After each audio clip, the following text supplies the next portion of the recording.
Hi, I'm Dave Cyderbaby. This is for Rock Radio UK, and today I'm speaking to Massasaga. Is that right? That is right. Yep. Yeah, I got it right. Hi guys. Hello. Hi. How's it going? You sent me a song the other day, and I rather like it, so I thought I'd get you on, and just you can talk about yourselves because I know next to nothing, and I shall be the quiet bystander. All right. So yeah, we're MASSASAUGA. I'm Conrad, and this is Adam. And I, yeah, it's just the two of us. You make a lot of We're noise for just two of you. yeah, we're known to do that. Yeah, we started MASSASAUGA about 2021 sort of time. Right. And Originally it was going to be more members, but we kind of started jamming as just the two of us, and it was sort of it kind of just stuck. Yeah. And obviously there's been a few two pieces around for a little while now. It's a bit more popular thing now. Like now you got the White Stripes and Royal Blood and everything, and we just sort of Yeah. went, let's just roll with it. And yeah, we play sort of bit stonery, bit fuzzy, bit doomy, rock and metal. It's kind of hard to describe a little bit because we kind of genre hop quite Yeah. often. But yeah, this new track is called "These Ghosts of Mine," and it's from this new EP we've been writing called "This Savage World." Right. And this is like the lead single really, and it's again it's a bit sort of fuzzy, bit sort of little bit Caius, little bit Clutch, little Yeah. bit Yeah. Fu Manchu-esque. And Everything I like, basically. good, Ramped good. up You're the about right three kind or of four person. minutes. Everything I I have like. one fan. Yeah, another fan in the back. Let's go. But yeah, the song's sort of, it's hard to tell from the lyrics because we tend to sort of hide any meaning sort of within like a bit of like a theme. We sort of like quite like that classic horror theme, or like sometimes it's we like write songs about like different movies and stuff, classic movies. But the song is actually about trying to succeed in like the music world, and like what that success looks like, especially for a small band like us, and playing kind of weird non-mainstream music like us, like what doing well for a band like us looks like, and whether it's getting lots of fans, or even it's just people coming up at a show going like, I really like that tune.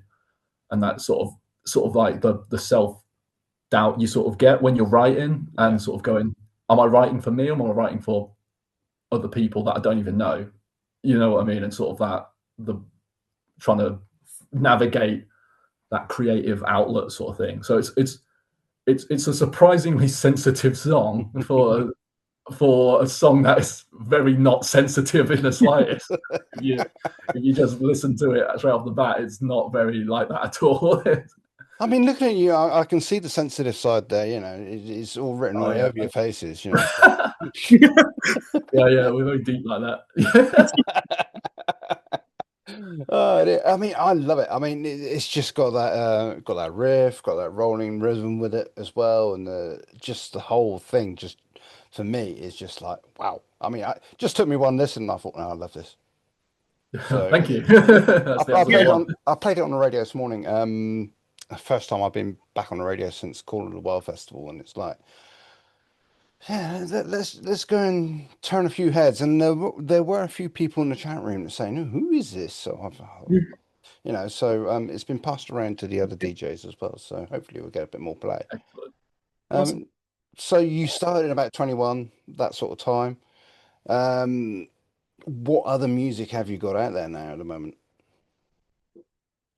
Well, we've got two EPs that we've written, Right. and like a handful of singles as well. Mm. Most of the tracks we recorded and mixed ourselves. Yeah. So if I'm totally honest, the mixes ain't great. But we've got one single already out called "Bury the Hatchet," and that was our first time. We still recorded it all ourselves, Right. but we worked with a real engineer to sort it out, and so if you notice a little jump in quality between some tracks, that might be why. Right. And we've stuck with him for this release as well, and I think it was the right move because he knows what he's doing. Yeah. But yeah, we did. We also worked with got to give a shout out to our mate Dan, who if you hear any noises on any of these upcoming songs, if you hear any noises and you go, that's not a guitar and that's not a drums, what is it? It's Dan, and we don't know what he's doing either. Some magic with some pedals. Yeah, he's doing some weird magic with some pedals that no one's heard of, and he's making some sort of spaceship noise. If you hear a spaceship noise, that's Dan doing something weird in the background. And yeah, we've managed to sneak some atmospheric-y noises in the background in some of these newer tracks. Okay, so is this the direction you'll be going in now, going forward, shall we say? Just a bit more of a fuller sound, shall we say? I'd say so. We've had a much we've had a nice reaction to sort of the song so far. So Yeah. I think it's the sort of direction we're heading to keep it a bit more of produced isn't. I'm not sure if produced is the right word, but it's a bit more of a full well-rounded sound and a bit more powerful sound than like the demo-esque mixes of before. I think this works a bit better. Yeah, it fits these tracks better as well because the direction we've taken is a bit more, I won't say heavy, but it's just more noise and fuller. Whereas the last couple of EPs, there was some heavier stuff in there, but they were kind of, I don't know, more lighter and a bit more kind of fuzzy alt rock, where this has got more kind of doom elements in and more of the metal elements. Because I think with us as a two-piece, it works really well because Conrad likes his kind of desert rock, fuzz rock, and I'm more into kind of metalcore and new metal and that sort of stuff. So we sort of have blended those a bit more together on this EP. Yeah, it's a good balance of the two. So having the fuller mixes just worked really well. Excellent. So do you get out and about on touring or gigging anyway? We gig semi-regularly.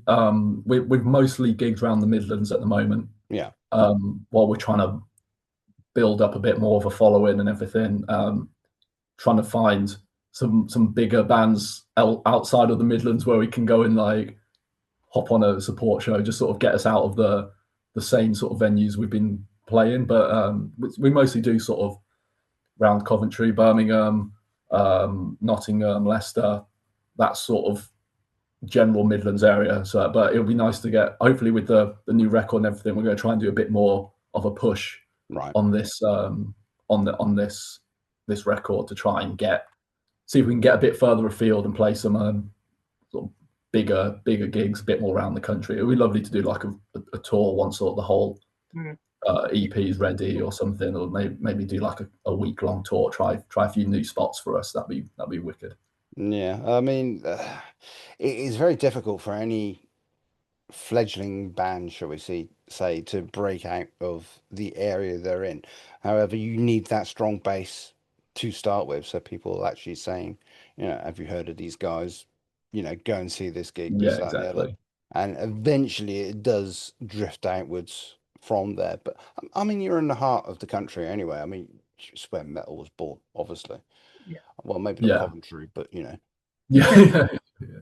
It's interesting though. Actually, we found that you would think Birmingham would be like a bit of a hotbed for rock and metal, but we've done some great shows in Birmingham. We really have, but it's those shows have always been with us supporting a much bigger band. Where we've gotten like a really good show. But when we end up doing sort of the shows around our level, the Birmingham shows tend to be like a little bit more quiet than where else you'd expect. Like I think Nottingham's one of our favourite places to play at the moment because it just feels like there's a real good scene in Nottingham, and similar in Leicester as well. And Coventry's getting, for quite a small city, Coventry is definitely getting better as well. Definitely picking up a little bit, which is nice to see actually, because it used to be Coventry, it was just indie or like folk, acoustic acts and stuff. And now it's like, okay, there's actually a little bit of a metal scene going on, which is great. Yeah, you got Bright Black there as well, haven't you? We do, yeah. They're I think they're Northampton actually, but we've done so many gigs with Bright Black. We can't get away from them. We do a gig and then like 5 minutes later, they're there. Yeah. Yeah, I interviewed him on Saturday. Was it Saturday? Yeah, it could have been Friday or Saturday anyway. So At Call as well. yes, that was. Yeah. Yeah, I yeah. think I was the great. first guy to pick him up as well. So yeah, Nice. we got a bit of a history. So it was about time I met Adam for the first time. So it's like, Yeah, no, they're great. We love Bright Black. We've done quite a few shows with them. yeah. Okay. So what is next? The single itself comes out on Friday, I believe. Yeah. Yeah. So how long before the next single, the EP or whatever comes out? That is a great question. I know, we that's don't why I asked know. It's the rest of the we'll hold our hands a bit. The rest of the EP is still being mixed. Right. We're still tweaking.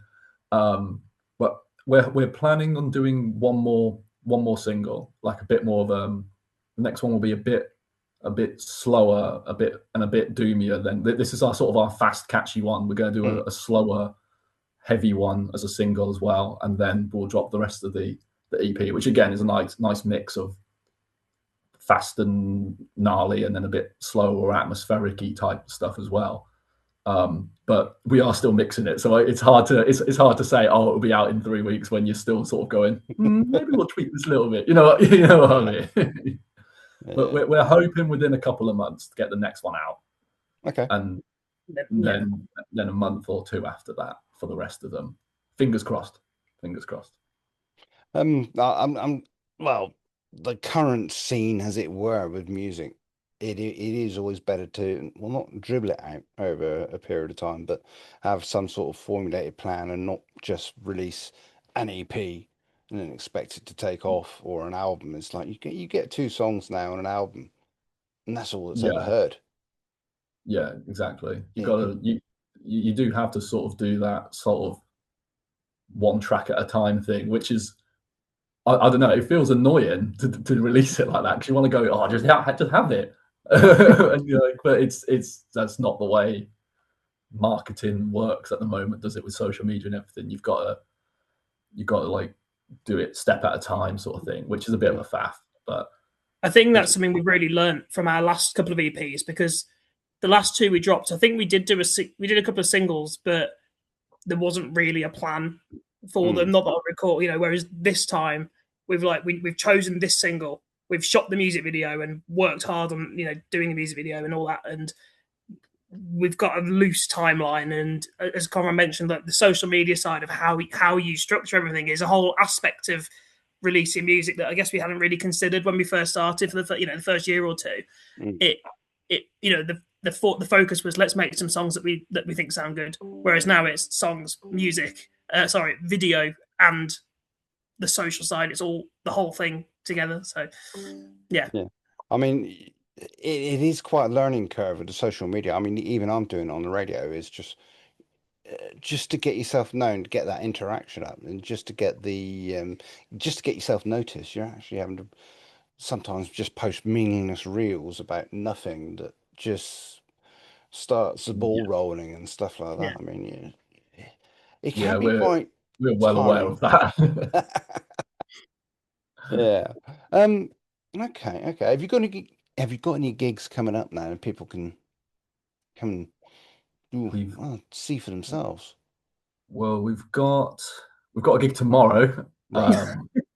We might be a bit soon, that one, a bit late though. Is that one? We're playing the Empire in Coventry, and then we've got a big one. We've got we're doing Metal to the Masses, which I don't know if you know about that one. It's like the Battle of the Bands. Yeah. And it's winner plays Bloodstock. So we've made it through to the final. So we've got the final on the 27th.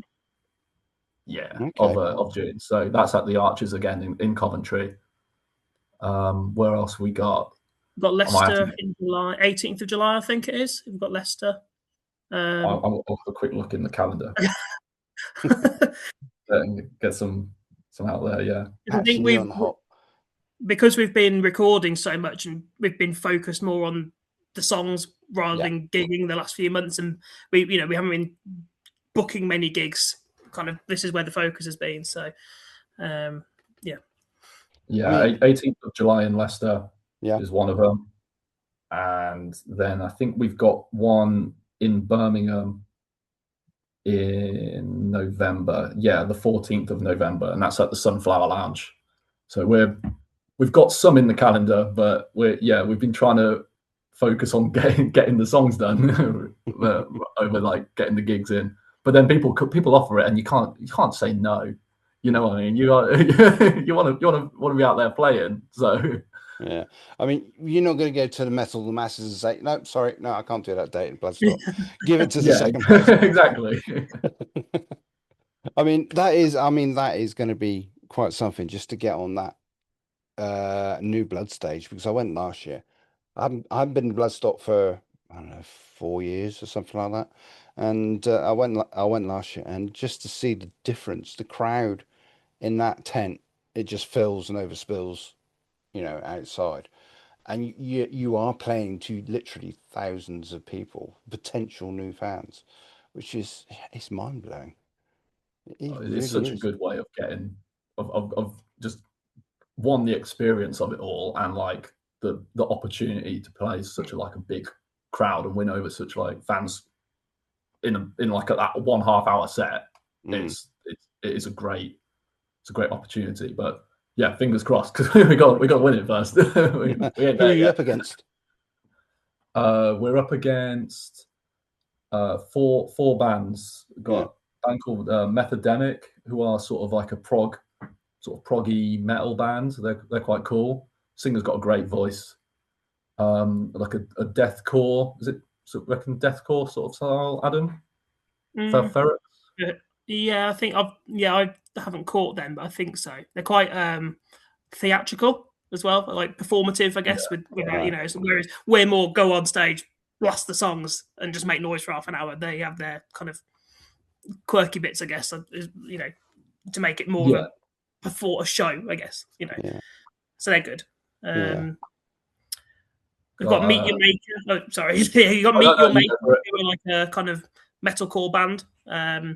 And I've seen them a couple of times now. They're really good. And then the other band is a band we hadn't seen before until last week, actually, who are called Thornblast. Right. And they are a sort of power metal band, and they all dress as wizards, and all their songs are about wizardy things. They're a lot of fun. They're very fun to watch. Very entertaining indeed. Yeah, so it'd be an entertaining night. Regardless, I think all the bands deserve to win.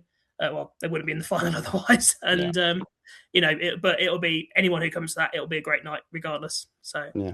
I think that's probably the best time to see you guys as well, because the pressure's on to, do your best. And with everybody like, lifting it all up at the same time, it's going to be, yeah, it does transfer from the crowd to the bands, I do believe, truly. And yeah, it should Yeah, be a good one. it's always a sellout night at the finals as well. So Yeah. it's always like a great one, like a nice full room of people that are like really excited just to see like loads of good bands. It's always a great one, like nice like receptive crowd as well, which Yeah. always makes the gig like so much fun. Yeah. Mm. And we really do feed off. Oh, sorry. No, carry on. As I say, we do really feed off the crowd. It only takes one person to start moshing or singing along the words that they've just heard from like the first chorus, and they're joining you in. It really gives that massive buzz and drives you to just give a better performance. It really makes such a difference. Well, have you got social media links and websites or anything like that where people can check you out? Yeah, we're MASSASAUGA on everything. Just if you just search MASSASAUGA on any of the socials, so it's MASSASAUGA. That's how you spell it, because no one can ever spell it. But yeah, so if you type that into socials, we'll pop up on Spotify, Bandcamp, everything. If you want to check out tunes, or like we've got some merch on Bandcamp as well. If you want a cool T-shirt, and then we post all our gigs on there. So if you want to catch us, just have a quick scan through the socials, and we'll we've got them all on there. Okay. I will ask one final question. Where did you get the name from? Oh, that's yeah, that was. There's a little bit of a story there actually. It's I was really looking for a name, and I stumbled across it. I can't remember where. It's a type of rattlesnake that's found in America, and I was like, I saw the name, I was like, oh, that's a really cool name. Like, no one will have this name. And I looked it up, and of course, no one had this name for good reason, because no one can say it or spell it. But we're like, yes. I was like, yeah, it's a really unique one. Perfect. And it meant like I got really excited to do the logo as well and do like the little snake in the S in the middle and everything. I was like, oh, this looks wicked. And about 3 months after we got the name and got the Facebook page, another band popped up with the exact same name. No way. And they're all like 12 years old. And genuinely, yeah, that's not an exaggeration. And they instantly were like putting out like 2 albums worth of songs on Spotify, just like throwing out songs like left, right, and center. So whenever you search us now, sometimes the 12-year-olds pop up, and it's really annoying. Yeah. I can imagine 12-year-olds have a habit of being really annoying. Yeah. We're always getting tagged in socials on that, which is supposed to be them. And it's like, hang on a minute, we're not based in the US like they are, or wherever they are, and it's just like, we're constantly getting tagged in shows in like Ohio or something, and we're like, no, that's not us. That's not us. We ain't playing Ohio. Sorry. Yeah. Oh no, grab a bag, I'm on my way. Yeah. Rocking up at whatever bars they're letting the 12-year-olds jam. Yeah. I mean, fair play to them. Like, I wasn't in a band at 12. I was so good on them. But also get your own name. You're gonna have to send them a cease and desist letter. Yeah. Do a Lars Ulrich and start suing them. Yeah. Well, guys, it's been a pleasure to speak to you. I do wish you the very best, because These Ghosts of Mine is absolutely superb. I really loved it. So, guys, just keep plodding away, keep doing what you do, don't change. And I urge everybody, just check you out and learn how to say your name.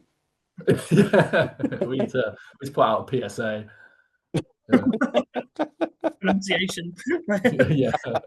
MASSASAUGA, thank you very much. Thank you. Thank you very much for having us.